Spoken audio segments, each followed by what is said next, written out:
Hello everyone, ఎలాగున్నారు? ఈరోజు పనసకాయ masala curry అయితే ప్రిపేర్ చేద్దాం. దీనికోసము మార్కెట్ నుంచి ముందుగానే కట్ చేసి తెచ్చుకున్న పనసకాయ ముక్కలను అయితే ఇలా తీసుకొచ్చాను. ఇవి ముక్కలు పెద్దగా ఉన్నాయి. వీటిని కట్ చేసుకొని దానికి ముందు మనకి మధ్యలో కండిలాగా ఉంటుంది కదా, ఆ భాగాన్ని కూడా కట్ చేసి పెట్టేసుకోవాలి సెపరేట్గా. ఈ విధంగా మీకు కావాల్సిన సైజులో ముక్కలు కట్ చేసుకుని శుభ్రంగా కడిగిన తర్వాత దాంట్లోకి ఒక 2 గ్లాసులు నీళ్లు వేసుకొని 1 టీ స్పూన్ ఉప్పు అలాగే పసుపు ఒక 1/2 టీ స్పూన్ వేసుకొని స్టవ్ పై పెట్టి ఒక 10 నిమిషాల పాటు మనం ఉడికించుకోవాలి. నీళ్లు బాగా పొంగుతూ ముక్క బాగా ఉడికే వరకు మనం బాగా పొంగించుకోవాలి. వాటర్ చూడండి బాగా పొంగుతున్నాయి. ఒక 10 నిమిషాలు ఇలా ఉడికిన తర్వాత ముక్క అయితే మెత్తబడుతుంది. ఇక్కడ ఒక 5 చిన్న ఉల్లిపాయలు తీసుకొని ముక్కలుగా కట్ చేసుకొని వాటిని ఆయిల్లో వేసి ఇలా బ్రౌన్గా అయ్యే వరకు వేయించుకోవాలి.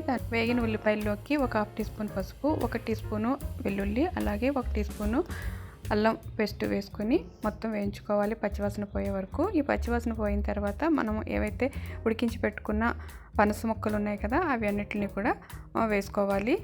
ఉడికించిన పనసకాయ ముక్కలన్నింటినీ కూడా ఆనియన్స్లో వేసుకుని ఒక 2-3 నిమిషాలు వేయించుకోండి. ఇలా వేగిన తర్వాత దాంట్లోకి ఒక 1/2 టీ స్పూను ధనియాల పౌడరు, 1/2 టీ స్పూను జీలకర్ర పౌడరు అలాగే కారం ఒక 2 టీ స్పూన్ల వరకు వేసుకోండి. వేసుకుని మొత్తం అంతా కలుపుకొని ఆ తర్వాత గరం మసాలా పౌడరు ఒక 1/2 టీ స్పూన్ వరకు వేసుకోండి. వేసుకొని ఏదైతే మనం ఇందాక పనసకాయ ముక్కలు ఉడికించుకున్నామో ఆ వాటర్ని ఇందులోకి యాడ్ చేసుకోండి. యాడ్ చేసుకుని ఒక 10 నిమిషాల పాటు మూత పెట్టి ఉడికించుకోండి. మీరు ఇష్టపడితే కనుక 2-3 టేబుల్ స్పూన్స్ వరకు టమాటో ప్యూరీ యాడ్ చేసుకోండి. అంతేనండి, ఎంతో టేస్టీగా ఉండే మసాలా పనసకాయ కర్రీ అయితే రెడీ అయిపోతుంది. ఫైనల్గా కొత్తిమీర అయితే జల్లుకొని మనము వేడివేడి రైస్లో కానీ రోటీలో కానీ సర్వ్ చేసుకుంటే టేస్ట్ అయితే అదిరిపోతుంది. ఈ రెసిపీ మీకు నచ్చిందా? నచ్చితే మరి ఇంకా ఆలస్యం ఎందుకు, మీరు కూడా ట్రై చేసి ఎలా వచ్చిందో కామెంట్ చేసి చెప్పండి.